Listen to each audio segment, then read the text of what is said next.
Welcome to the Play Podcast with me, Douglas Schatz.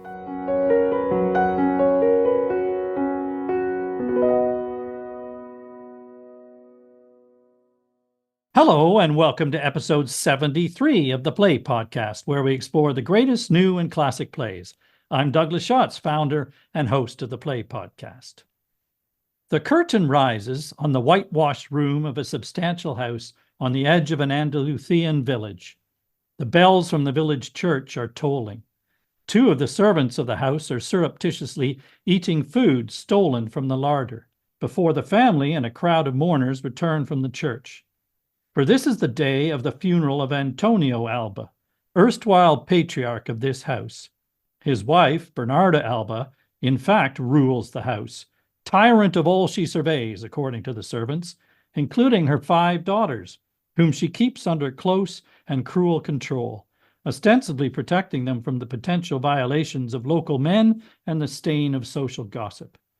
With the death of their father, the daughters are facing 8 years of confined mourning, but Bernarda Alba's repressive regime will provoke the very outcome she fears, an act of rebellion with tragic consequences. This is Federico Garcia Lorca's unsparing tragic drama, The House of Bernarda Alba. The play is not only a tragic family drama, but its portrait of oppression and social conformity also reflects the dangerous political landscape in which it was written. Lorca finished the play in June 1936, 2 months before he was murdered during the first days of the Spanish Civil War. As we record this episode, a production of The House of Bernarda Alba, in a new adaptation by Alice Birch, is playing at the National Theatre in London, directed by Rebecca Frecknell. It stars Harriet Walter as the ferociously domineering matriarch, and a wonderful cast who play the daughters desperate to escape the prison of this house. I'm delighted to have the opportunity today to learn more about this inescapably powerful play and its author from an expert on both. My guest is Professor Maria Delgado, who is Professor and Vice Principal of Research and Knowledge Exchange at the Royal Central School of Speech and Drama, University of London. She has published widely on Lorca's theatre and afterlives, including a 2008 book, Federico Garcia Lorca, published by Routledge, as well as specific articles and chapters on Lorca and the play. She's also contributed to BBC radio programs on Lorca, including In Our Time and Free Thinking. Welcome to the Play Podcast, Maria. Thanks so much for joining me. Thank you, Douglas, for the invitation. It's lovely to be here. Great. So my first question is a personal one. What is it about Lorca and his work that attracted you to choose to study and write about him? Well, I come from exile from the Spanish Civil War. My father was a child refugee who left Spain, left the Basque Country in 1937. Wow. Fleeing persecution. And we had family that were killed, assassinated by the fascists, just as Lorca was. And so I grew up in a house where Lorca was an icon for my father. My father never went back to Spain. He stayed in the UK, and he didn't have a huge number of books. But one of his most valued possessions was a copy of the complete works of Lorca, the first complete works of Lorca ever to have been published. Now, they were incomplete. You know, it's an ironic title in many ways, but they were as complete as any works by such a kind of radical dramatist could be published during the Franco regime. So, you know, it was a wonderful possession that I now have. And my father would talk about Lorca as being kind of major cultural figure who had been cut off in his prime. And he would often say Lorca represents the power of the pen. They killed him because of what he'd written. They killed him because he stood for freedom. He stood for the importance of the voice that speaks out about the things that matter to the country, to the formation of a kind of new way of being, a new kind of country. And of course, Lorca had been such a key cultural figure in the Second Republic, which had come with the elections in 31 that had seen the king go into exile and Spain become a republic, and was associated with that kind of culture of progression, of education, of wanting to bring Spain into the 20th century. So I grew up in a house where Lorca was such an important figure. So did you take this volume down off your father's shelf and dive into it at some young age? I did, not at a very young age. I studied Lorca at school, not just in Spanish, but also in English. So I was really interested in the issue of translation. And then at university became much more interested. I once directed a production of the House of Bernarda Alba while at university. I just love the fact that you have all these personal connections from your family history and that you've directed the play. So that you're the perfect guest, Maria. I think it may be true to say that Lorca may be better known than his work is, partly, no doubt, because of his early death and the manner of it. Do you think that's true? And in any case, can you tell us a bit more about his life and where this play, Bernarda Alba, fits into that and his career as a writer? Yeah, a number of critics have written about Lorca's death overshadowing his life. He was the first kind of prominent martyr of the Spanish Civil War. I think the international liberal cause galvanized around Lorca's death. It really symbolized the dangers that fascism posed if they were willing to kill a writer. And of course, the manner of his death, he was assassinated. There was confusion for many years. Anybody who tried to investigate what had happened to Lorca met with blankness and don't go there. It was seen as dangerous to investigate that. And of course, the sight of his death, the fact that we still don't have a body, he is one of the disappeared of Spain. And Spain has over 140,000 individuals in mass graves across the country. He is such a potent symbol of Spain's disappeared that I think you're right. I think aspects of his death have overshadowed his life. He was born in Granada in 1898 and educated at home by his mother. His mother was a former teacher, school teacher, and he was very, very close to his mother. His father was a wealthy landowner, and the family were wealthy, middle-class family. He entered university in 1914. He didn't want to study law at university. I think he wanted to be a pianist at that stage. He was a very gifted musician. He travelled across Spain while still a student with the professor of art theory at the university. And those travels around Spain led to his first book, Impressions and Landscape, from 1918. He then moved to Madrid in 1919 and he went to live at the Residencia de Estudiantes, the residence of students, which was modelled on the kind of Oxford and Cambridge college system. And there he became close friends with Luis Buñuel, who was already there, of course, went on to become one of the most important and distinctive filmmakers of the 20th century, great surrealist, and Salvador Dali. And the three of them became, a series of enfants terribles, if you like. They became very interested in surrealism. And that's where he began to really explore the potential of theatre to not just necessarily be a realist medium. He collaborated with Dali. Dali went on to do the sets for one of his early productions, Mariana Pineda, in 1927. And he began writing for theatre there. And his first play, Butterfly's Evil Spell, was produced at Madrid's Eslava Theatre. Unfortunately, this symbolist work never really held together and it closed after just a few performances. And he was really shaken up by the fact it was a terrible failure. So he turned to poetry. His first poetry collection, Book of Poems, was published in 1921.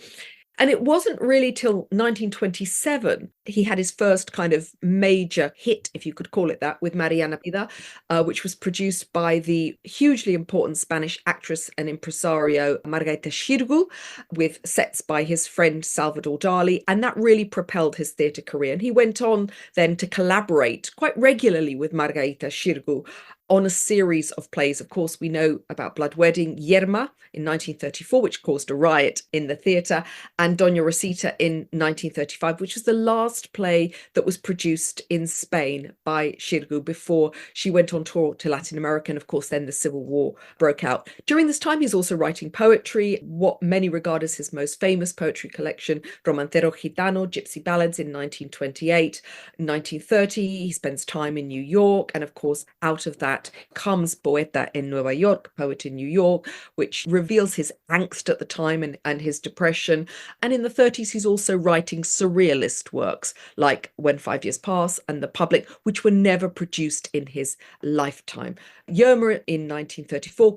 And then, of course, in 1936, he finishes The House of Bernarda Alba in June 1936. And already with political turmoil in Madrid, especially, but across the country, and the Civil War breaks out 2 months later.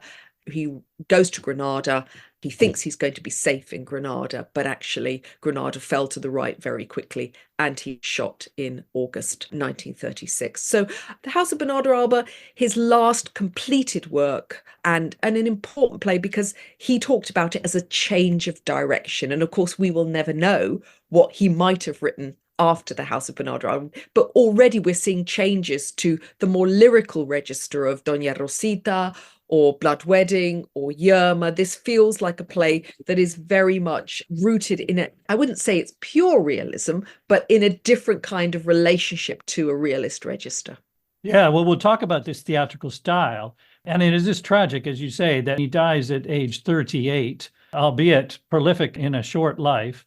It's interesting you mentioned Dolly. I read somewhere that they were very close for a while, but then fell out because his first book of poetry was actually not as radical as the surrealist hoped it might be. Yeah, it's true. I mean, they didn't like his emphasis on flamenco. They didn't like that focus on traditional art forms in Spain. They were far less interested in that. So they fell out over that. I mean, and also, of course, Dali said many years later that Lorca had tried to seduce him, but that's another conversation. Yeah, it's because we haven't mentioned that Lorca was homosexual, and writers who challenge the status quo in an authoritarian state are seen as a threat. And of course, his work is then censored. The play Bernarda Alba was first produced in Buenos Aires, in fact, in 1945, and not in Spain until 1964. And as you mentioned, with your father's collection, the work wasn't published until 1953. And even then, I think it was censored versions, I believe. Yeah, only 4 plays were published in his lifetime. Only Mariana Pineda and Bodas de Sangre, Blood Wedding. You know, now he's seen as such a major literary figure, but he was interested in works for performance. So I think it's interesting that the written word has now kind of appropriated him. Yes, and of course through translation. For listeners who are not familiar with the play, Maria, could you give us a brief introduction to the main characters and a synopsis of what happens in the play? And I say brief because there is so much to talk about in this play. It's a play in 3 acts, and it begins with the day of the funeral of Antonio Maria Benavides, who has been the patriarch of the household, and he leaves behind a widow, Bernarda, and 5 daughters. 4 biological daughters and 1 daughter that he had effectively kind of adopted, in inverted commas, from Bernarda's first marriage. So she has twice widowed. And there's a couple of servants in the house, one of them Bernarda's housekeeper, Poncia. And the play follows the adventures and misadventures within the household of Bernarda and her 5 daughters as they come to terms with a period of mourning that she imposes of 7 years following her husband's death. In the house also is Bernarda's mother, who has dementia and is locked up at the top of the house and appears in, some really interesting moments in the play to cause disruption through the house. Bernarda's eldest daughter, her engagement is announced during the course of the play to Pepe Romano, the best looking guy in the area. And that engagement unleashes, shall we say, some less than generous reactions in her 4 sisters. Angustias is not the only sister who has her eye on Pepe el Romano. Some of the others do, and this creates a few tensions in the play, a few plot twists until a tragic event at the end of the play that leaves Bernarda imposing. She begins the play with the word silence, silence. That's the first word we hear from her, and she closes it with the same word, silence, trying to control her daughters. And the play leaves the question at the end, can she control them after the horrors of what happens in the final act of the play? Yes, her eldest daughter, Angustias, from the first marriage, is engaged to Pepe el Romano, as you said, local lad, some years her junior, who in fact really only wants to marry her for her money and is having some sort of relationship with the youngest sister. And as you've already said, several of these sisters fancy Pepe. So there's some rivalry that goes on within the house. But the fundamental fact is that Bernarda exerts extreme control over her daughters. She literally will not let them leave the house and certainly not engage with any of the local men. And this obviously is a scenario which you can predict will cause trouble. It's been suggested, in fact, that the character Bernarda Alba was based on a real-life person that Lorca knew. Is that right, Maria? Yeah, there's always been some information linking Bernarda to Frasquita Alba Sierra, But I think there's been even more evidence come up in the 21st century, directly linking Lorca's murder to family vendettas that have emerged from his treatment of these distant relatives in the House of Bernarda Alba. So Bernarda, was based on this cousin of his, Frasquita Alba Sierra, and she was a mother of 7 who lived a few doors away from the family. And Lorca wrote about her ruling tyrannically over her unmarried shadow-like daughters, and the daughters being silent figures, always dressed in black. And whether Frasquita Alba was a figure conjured from Lorca's imagination, how much he took that woman and actually expanded her into something else, we'll never know. So yes, there is allegedly a true life element to this figure of this mother ruling over her unmarried daughters. I did read, actually, as you just suggested, that it's not that certain that she did behave this way in real life. And so I actually prefer to think that it's Lorca's imagination who's come up with the dark dynamic of this family in the play. On the title page of the text, there's a subtitle for the play, which reads, "A Drama of Women in the Villages of Spain." And I'm interested in what you think the subtitle suggests about his intention with the play. A drama of women in the villages of Spain. Yeah, I think it's always difficult with Lorca because he loved to tease an audience, play with an audience. Having said that, Lorca was really interested in the predicament of women. You only have to read the earlier plays, Mariana Pineda, which deals with, a radical woman revolutionary, Blood Wedding, which is also about desire and its frustrations, Yerma, which is about a married woman who is unable to become a mother. The trilogy, Blood Wedding, Yerma, and the House of Bernarda are often positioned as a trilogy. He never conceived them as a trilogy, deal with the predicament of women. So in many ways, I think it could be an ironic subtitle, but I think it could also be a subtitle that is alluding to the fact that we never see a man on stage. It is absolutely about centering women's experiences. And so much of the dramatic canon is written about men, for men. And here, I'm not saying that men are not part of the action, but they're absent from the stage. So present because they're dominant, but present through their absence. Part of his interest in the female predicament is about recentering the female experience, but it's also about the fact that the most powerful figures in Spanish theatre at the time were women. So there's a pragmatic reason for why he writes plays about women. It is striking that he wrote a play with a cast of women only. It's difficult to think of another such, actually.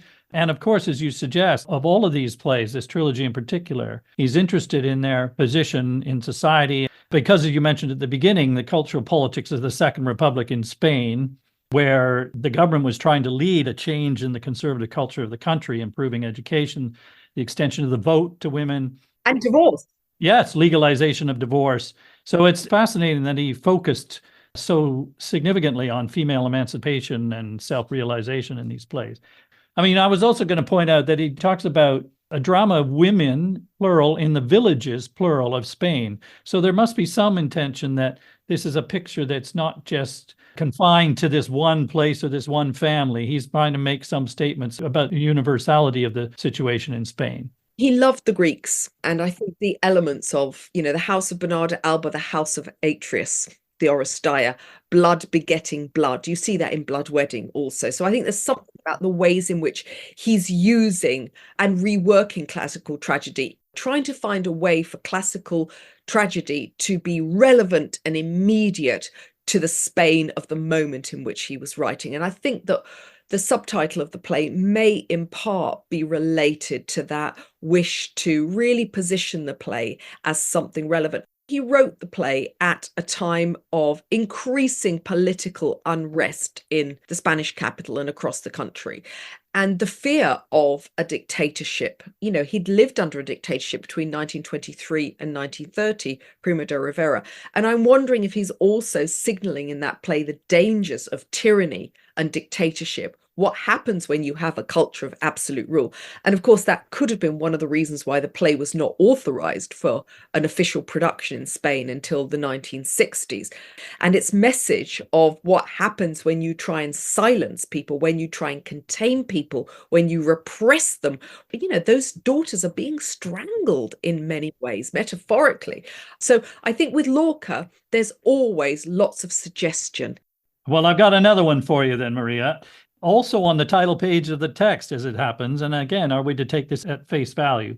There's a note below the list of characters that says, the poet points out that these three acts are intended to be a photographic documentary. So what did he intend to signal in any case with this instruction? Well, remember that photographs at that time were black and white. So I'm wondering if that's also a reference to the kind of color palette of the play, the black and the white walls, the black costumes are very stark. And if you look at production photos of that early production, that 1945 production, you see an incredibly stark contrast between the black and the white, very, very austere. Photographic document. I mean, of course, he was seen as a poet. And here, another remark he made on finishing the play, where he said, not a drop of poetry, realism, realism. And I think that the play does take his writing in a very different direction. You have less of the kind of lyrical, poetic sweeps that you get in Blood Wedding or in Yerma. So I think for those that saw him as a lyrical poet, a symbolic poet, and I think there is lots of symbolism in the play, the colours, the names of the characters, he can't give up that symbolic register. But I think what he's signalling to a reader is take this play seriously, because I'm making a very clear social comment in this play. Yeah, absolutely right. As you say, emphasized by his famous statement, not a drop of poetry, reality, realism. He wants to insist that what he's presenting is not artistic license. It is reality. It's all too real. There are, however, in the theatrical style of this play, it appears to have a naturalistic setting, and it is convincing for its reality as a house in a real Spanish village and the rituals of that village at that time.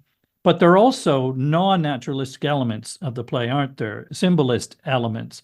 Can you just tell us about a few of those?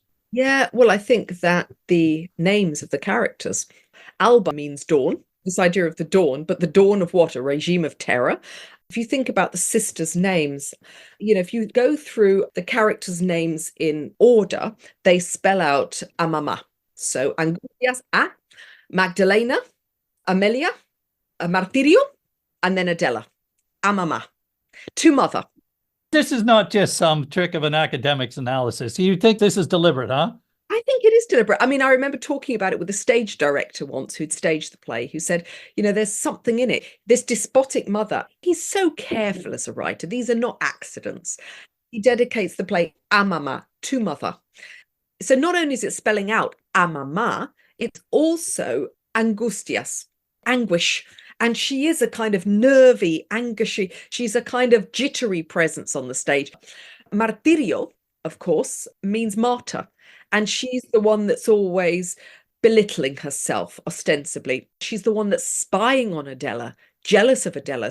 So she's presenting herself as one thing, but actually there's a real bitterness and an anger there. So I think their names are symbolic. I also like there were some lovely elements. You talked about the design of the show in the first production. He has very specific stage directions, emphasizing, for example, the extreme whiteness of the walls of the rooms in the house, a suggestion of both sterility and virginity. Of course, the place is like a convent. There's a line in the play where Poncia, one of the servants, says this place is like a convent, because, of course, she's constraining them from any contact, and certainly any sexual contact. And a prison. Yeah, and a prison as well, yes. And then there's these lovely symbols as well, which give a richness to this otherwise naturalistic play. There's a white stallion, for example, later on is heard kicking at the stable door. And it doesn't take much imagination to figure out that this stallion could be Pepe or any male. The horse is a kind of image of virility that can't be contained. There's also a wonderful reference to a mythological painting on the wall. So escapism for the sisters can only come through that painting. I think he uses symbolism to create that sense of an entrapped world for the sisters. And there's also Maria Josefa, Bernarda Alba's mother, and she appears at one point in the night with a lamb in her arms. And this is a pretty crazy scene. And then she also tells us in these impressionistic speeches of her dreams of getting married by the seaside. And her fate, in effect, is what awaits the daughters. I think this idea of the white, Bernarda demands that everything be whitewashed.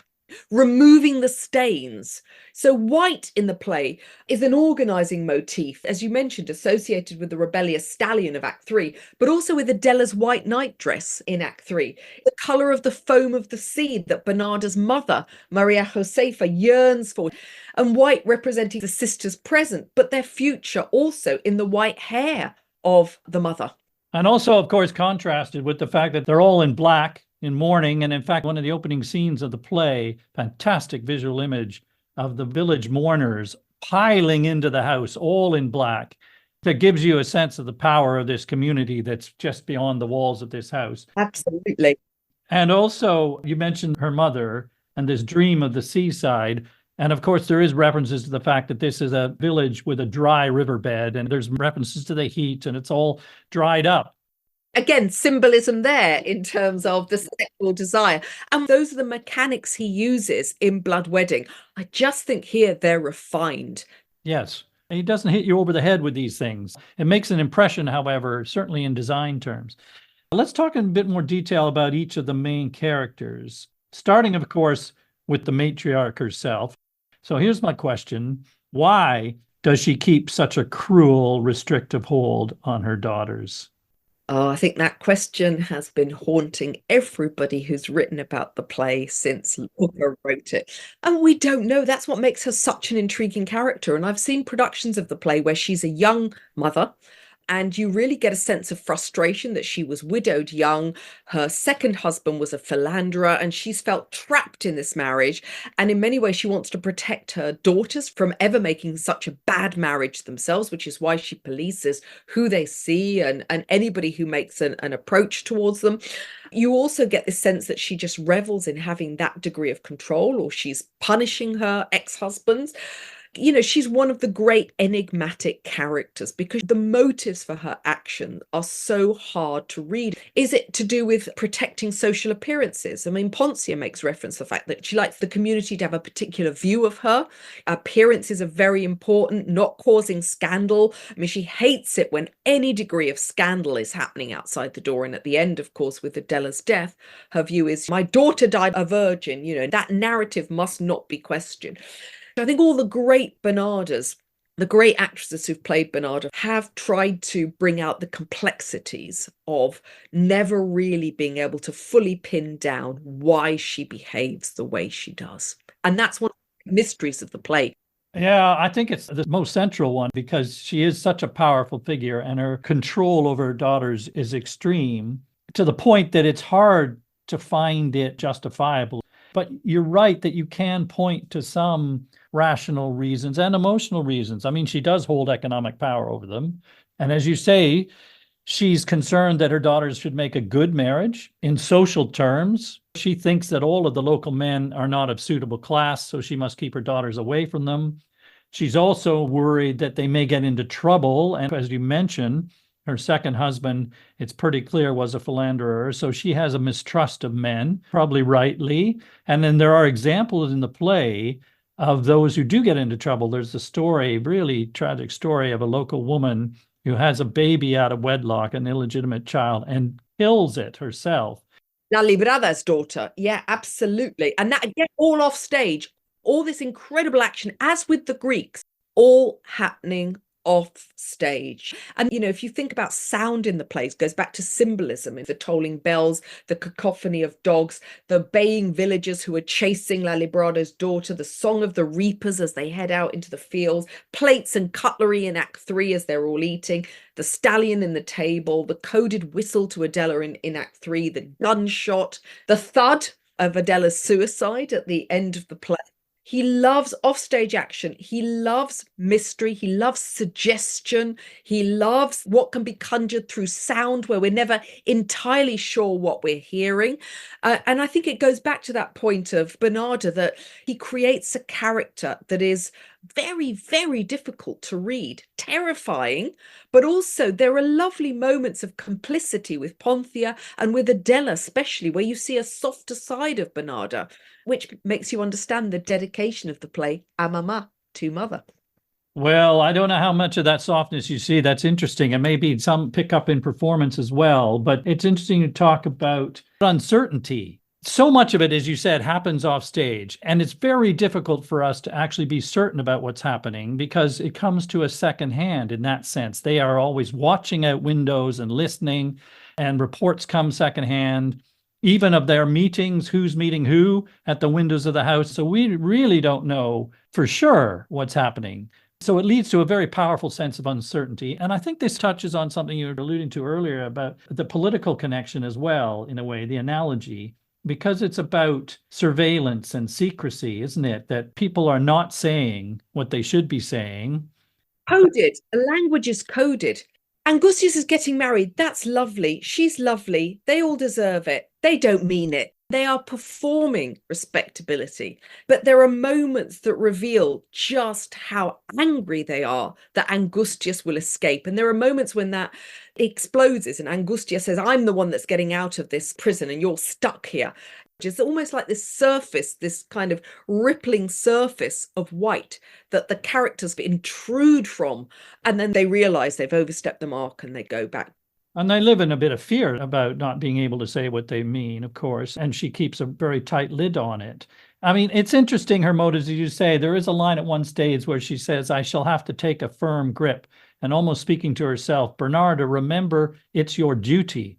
So she feels it is her duty as the mother to protect her family's reputation and her daughter's. But the way she goes about it, of course, is counterproductive ultimately, as we might predict. You mentioned earlier that the chances are that her second husband was a philanderer. And there is an implication in the play that Angustius had an affair with, had been molested by, raped by her stepfather. He, of course, leaves her the majority of his money in the will. One of the things that we hear about that frustrates Bernarda is the fact that she already has the money from her own biological father, so she's the wealthiest of the 5 daughters when the play begins, and she becomes even wealthier through the fact that Bernarda's second husband leaves her a significant amount in the will, which creates increased resentment with her 4 siblings. Bernarda has a very vicious gesture to her daughter where she tries to remove the makeup from Angustius's face.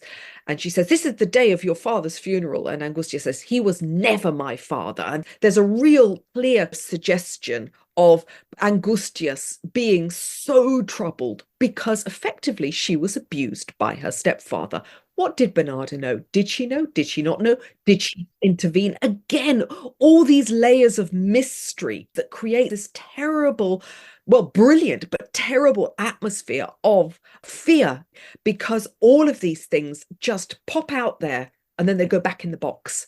Yes, it's fascinating that. I mean, if you start going down that road and think about what Bernarda Alba knows about her husband interfering or having an affair inappropriately with his stepdaughter, how angry she is at Angustius about this, and yet guilty as well because she's been complicit and in denial in some way if she knows, and to cover it up. And certainly the last thing she would want is for the rest of the family or anyone outside the house to have some idea of this. So she has to keep it under lock and key. It's a pressure cooker.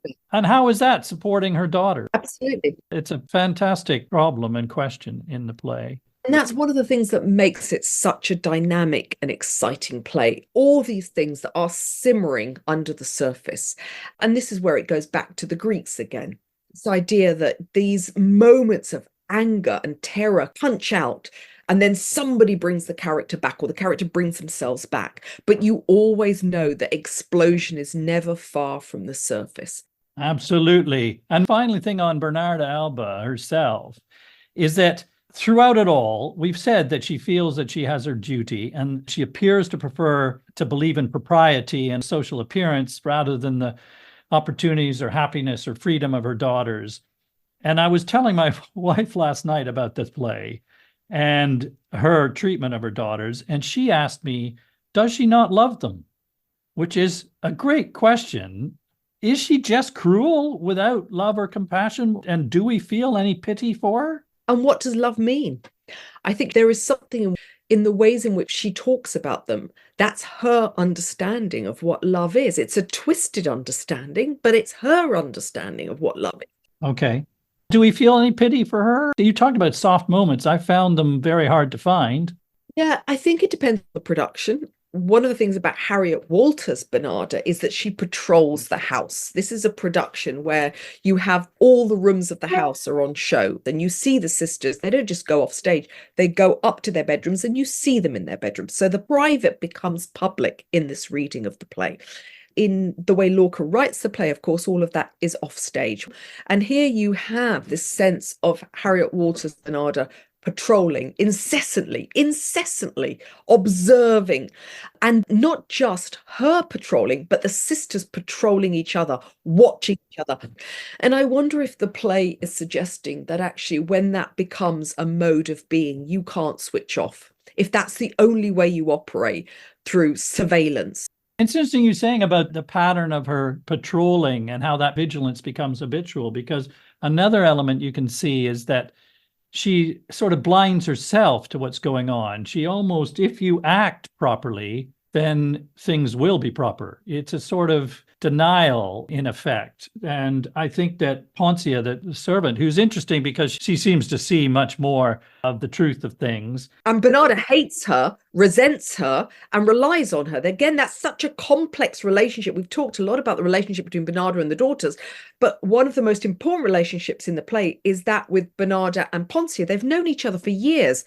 Bernarda knows all of Poncia's secrets, and when she feels Poncia is stepping out of line, she reminds her, you are a servant. Yes, but the other way around, Poncia actually feels that she can tell her some of the truth, to warn her about things that are happening and to say to her that you're blind to what is going on. Ironically, with all the surveillance and patrolling, she's blind to what's happening under her nose, particularly with the youngest daughter, Adela, who is in fact having some kind of contact with Pepe El Romano, and she doesn't see that and is denial about that. And Poncia is a surrogate mother to the children. You see her sewing with them. They laugh with Poncia. It's almost like the mother figure is split between Bernarda and Poncia. And the more loving elements, that happens with Poncia, but also trying to warn Adela. Don't step out of line. Let your sister get married. She also believes in the importance of respectability. Don't go against the order, she says to Adela. Let your sister Angustias marry him, and then she'll die in childbirth, and then he'll marry you. I mean, it's a cruel line. It's terrible. But she shares something of Bernarda's pragmatism.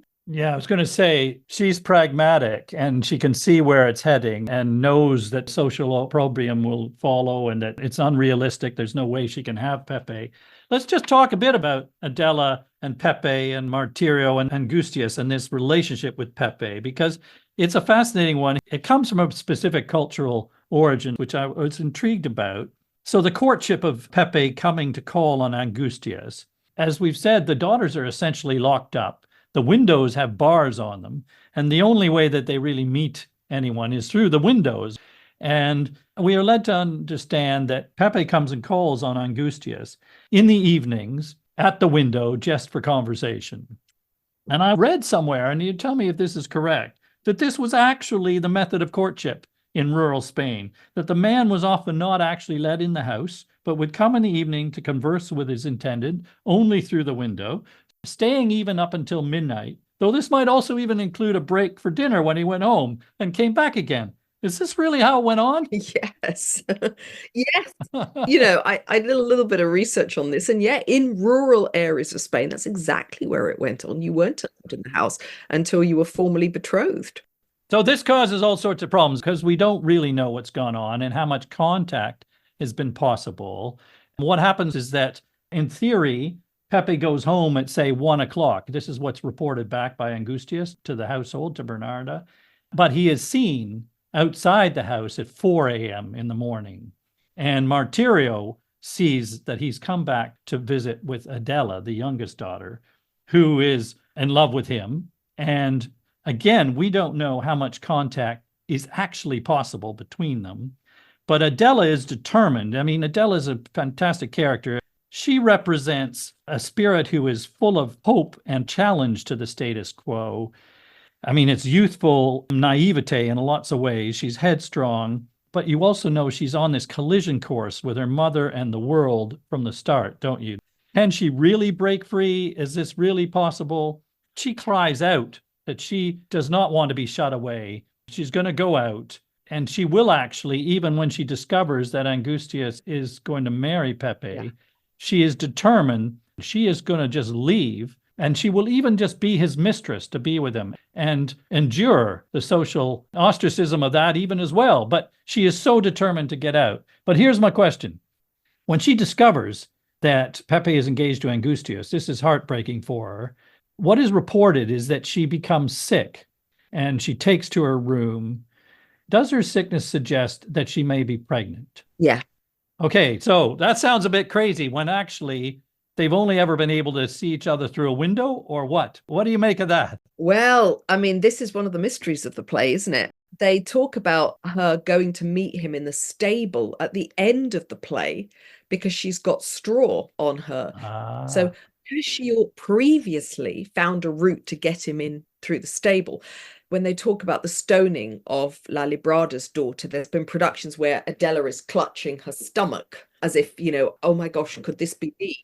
So there is this suggestion, this mystery, is she pregnant? And we didn't finish telling the story about the local woman who had a little legitimate baby, killed it herself, tried to bury it under stones. A dog dug it up.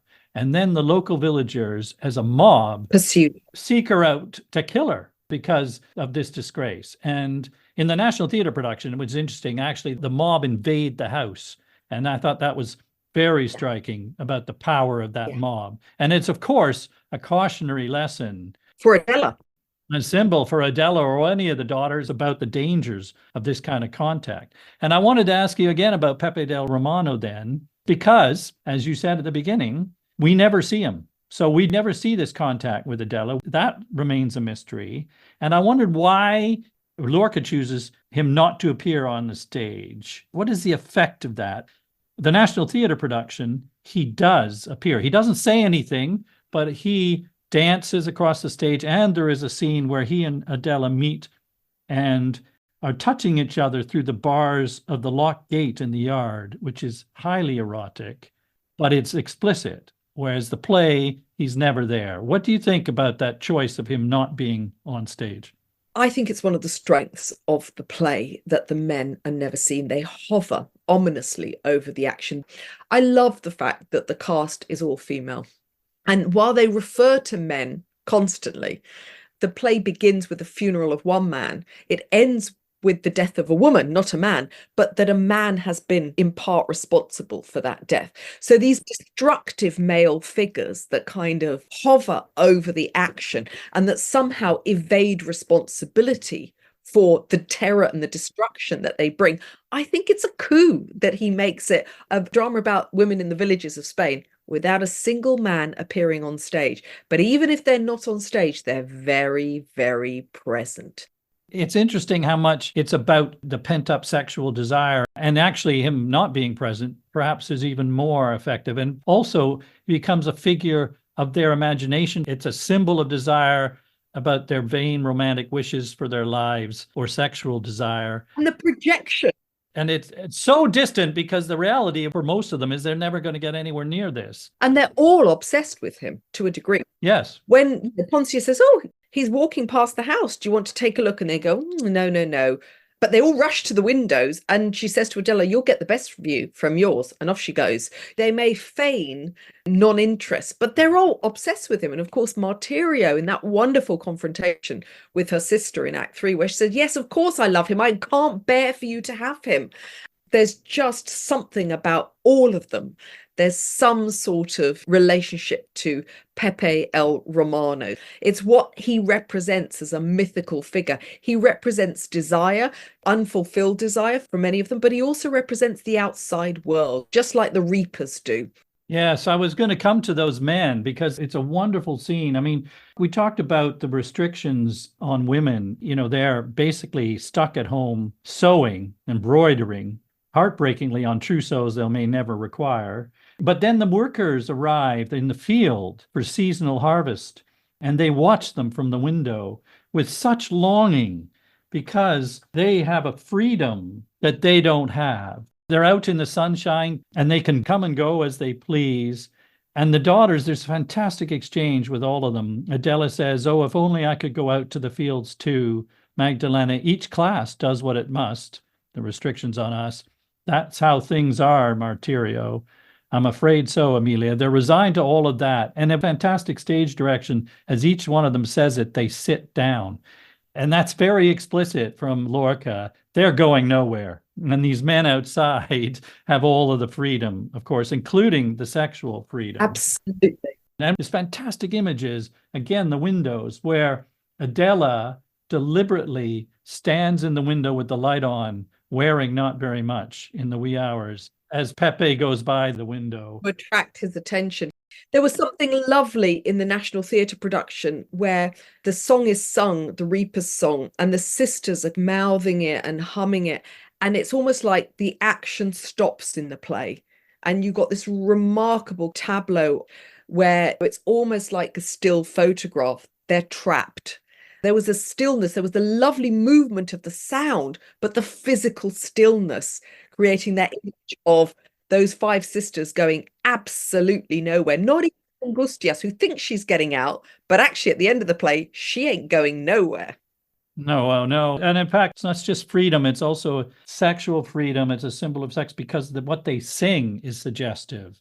"Open your doors and windows, you girls who live in the town. The Reaper wants your roses to decorate his crown." And Lorca loves suggestion. Again, the power of poetry, where, it encapsulates a mood and a moment with a very economical use of language. And that's one of the things that when he does use poetry or song in the play, it's usually for a very, very clear reason. So, as we say, the play is pulsing with this pent-up sexual desire, isn't it? Adela says it's gnawing away at us, but we know that it cannot be contained indefinitely. And you mentioned Martirio and Adela's rivalry. Basically, that's the catalyst of the plot, ultimately, is Martirio's jealousy for Adela, who she finally confesses that she's also in love with Pepe, completely vainly, but she just cannot abide the idea that Adela might have him. And she's angry because, Enrique Humano, she had a suitor and her mother wouldn't let her marry him. There's talk of Martirio's disability, but clearly this is a woman who is intelligent and able. She's not a character that should be reduced at all to her disability. Her sister's reduced to that. And you get a sense of this immense sadness that she met somebody who wanted to marry her, that she really felt strongly about. And her mother said, absolutely no way. There's a bitterness with Martirio and an anger because she doesn't understand the full circumstances. Her mother said no. She thinks it was Enrique. Yeah, I was going to say that even more poignantly, the story is that she was told Enrique was coming to visit. So she waited again at her window in her nightdress until daylight, but he didn't come. It's a pitiful image in itself. And the reason he didn't come was her mother told him not to come. He wasn't good enough. She interfered. So you get this wonderful sense of this frustration and disappointment. Yeah, definitely. We talked about how the play reflected the political times in which it was written. We talked about surveillance and the silence in the house and the way the villagers, there's lines about them listening through the walls. And as you mentioned, the National Theatre production, the sisters are listening through each other's walls as to what they're up to. So there is that sense of surveillance, which I guess has some analogy to the totalitarian world of fascist states. Yeah. What else is being evoked politically from the time? I think it's not a literal evocation. I think it's about mood and atmosphere and this sense of edginess. When he wrote the play, there were protests, riots on the streets, politicians were being assassinated, a sense of foreboding. There was fear that there would be a coup d'etat. And I think it's about capturing the mood of a febrile moment of crisis.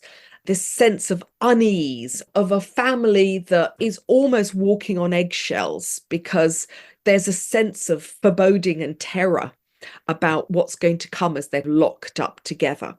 You always get the sense that somebody is going to do something terrible to somebody else in that house. Yes. He wrote the play against a backdrop of rising unemployment, escalating violence, and of course, a month later, a coup d'etat that leads to a terrible and bloody civil war. So it's that sense of edge, that sense that something terrible is going to happen, that I think is where he captures the mood of the time.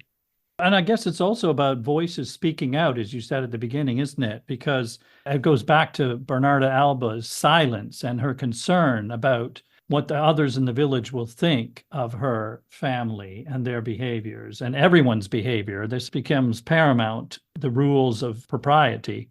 And so at the beginning, her first line, it's not the first line of the play, but her first line in the play is silence.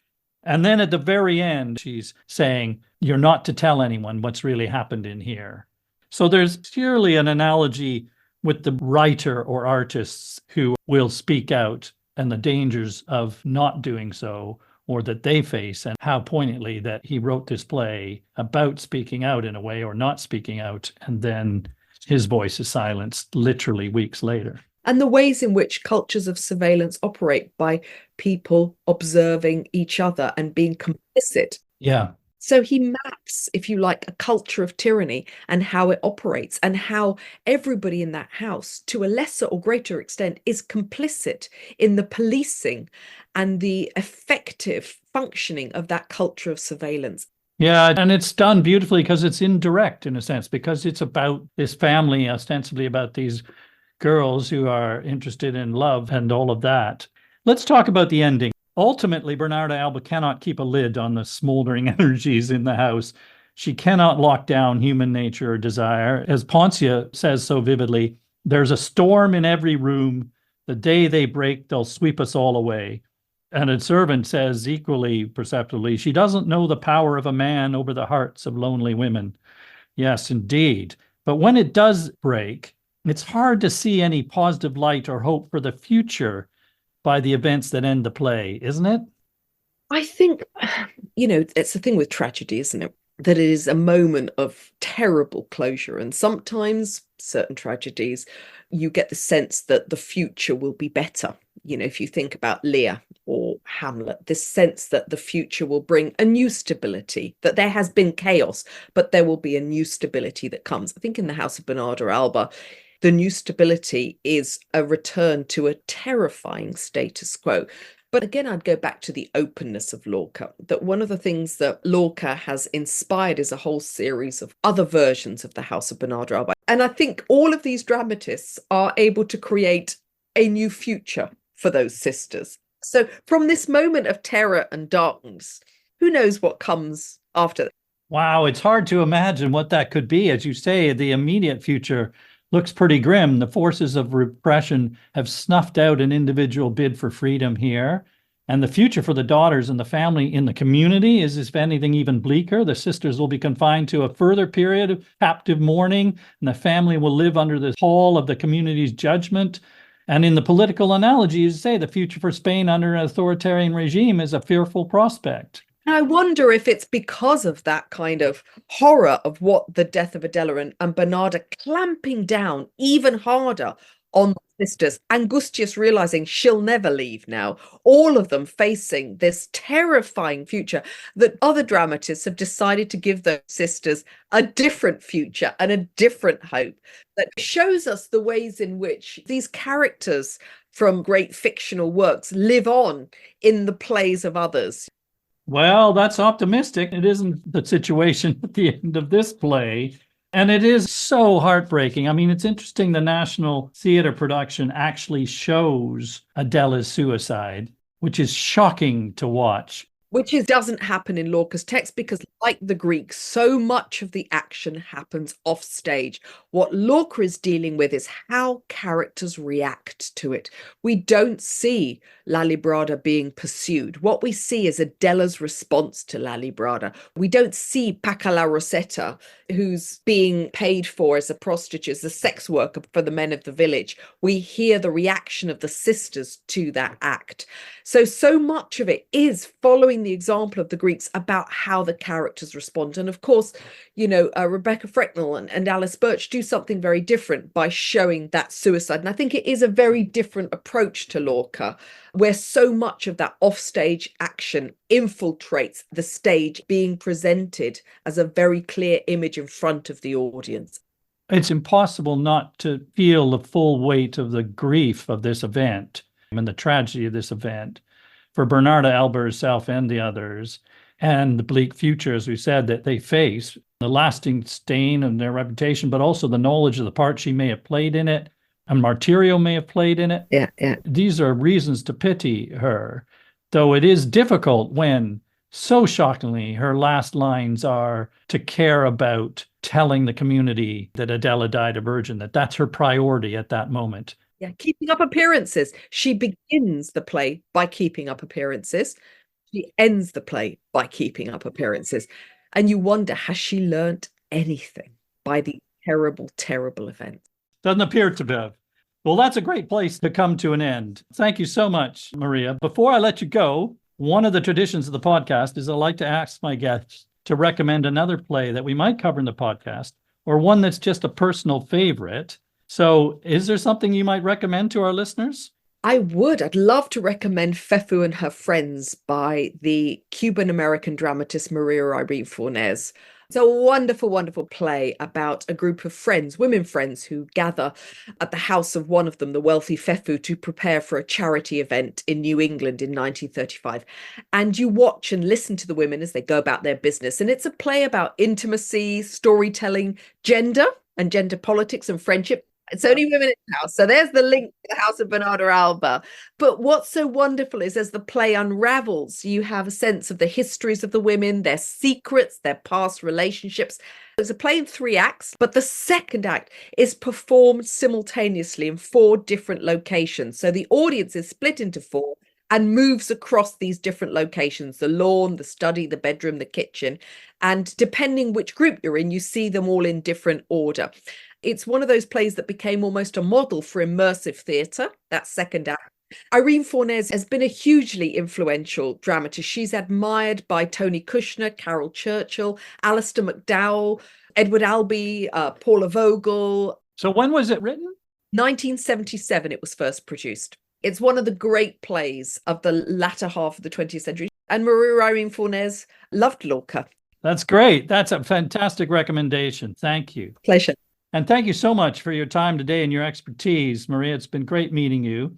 This is a fantastic play. We haven't done everything that we could on this play. It's so rich. It's a universal drama of conflict between repression of social conventions and free will, between prescribed chastity and sexual passion, between truth and hypocrisy, ultimately between life-denying and life-enhancing forces, I think. It always leaves people wanting more. I think every production I've seen, every time I've read it, I want more. I want more answers. Well, I think it's appropriate that we don't have all the answers, and the uncertainty of House of Bernarda Alba survives.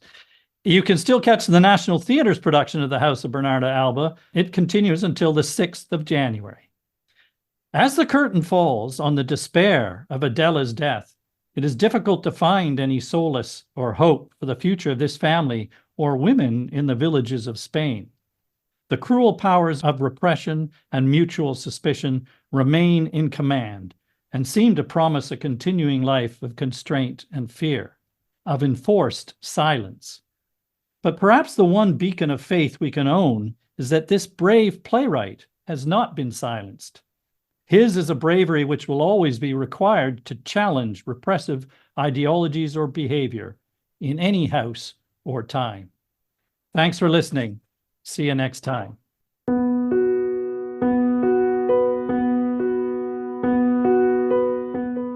There are additional footnotes about this and every other play that we cover in the podcast available to our patrons. Patrons also enjoy early access to our sister podcast, The Play Review, in which Jody Rylett and I share our views on current productions on the London stage. To become a patron, please visit our website at theplaypodcast.com. And don't forget to follow us wherever you listen to podcasts so as not to miss an episode. Thank you again for listening. See you next time.